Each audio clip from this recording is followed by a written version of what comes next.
টাকায় মসজিদের ছবি থাকলে মন্দিরের ছবি থাকতে পারবে না কেন? 20 টাকার নতুন নোট নিয়ে কিন্তু অনেক আলোচনা সমালোচনা চলতেছে।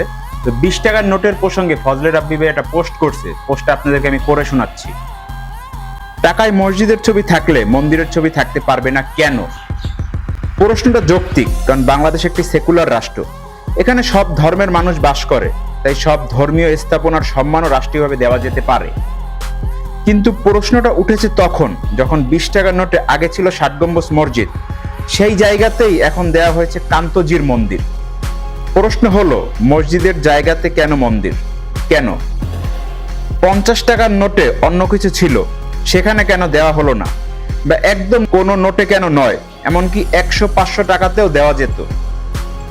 এই জায়গায় মুসলিম সমাজের একটি স্বাভাবিক কৌতূহল, এমনকি ক্ষোভও দেখা দিচ্ছে, কারণ তারা এটিকে প্রতিস্থাপন হিসেবে দেখছে, সহাবস্থান হিসেবে নয়। আমরা দাদাদের দেশ ভারত মসজিদ ভেঙে মন্দির বানানোর অনেক দৃষ্টান্ত দেখেছি। তাই বাংলাদেশের মতো স্পর্শকাতর জায়গায় এমন কাজ যদি ইচ্ছাকৃত হয়, তবে সেটা বিশাল সংকট তৈরি করতে পারে।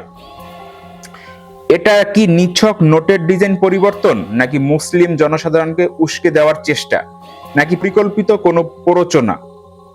এই প্রশ্নগুলো নিঃসন্দেহে খতিয়ে দেখা দরকার, কারণ ধর্মীয় অনুভূতি এখানে নিছক আবেগ নয়, বরং জনগণের অন্তরের গভীরে গাঁথা বিশ্বাস।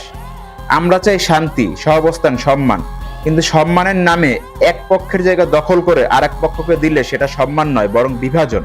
ফজলে রাব্বি। তো ফজলে রাব্বি ভাই যে পোস্টটা করছে সেটা আসলে বিবেচনা সবাই করবে, খতিয়ে দেখা দরকার।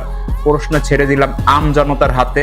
তো সবাই ভালো থাকবেন। তো পোস্টটা দেখার পরে আগে সবাই ভাবুন, তারপরে উত্তর দিন। তো সবাই ভালো থাকবেন।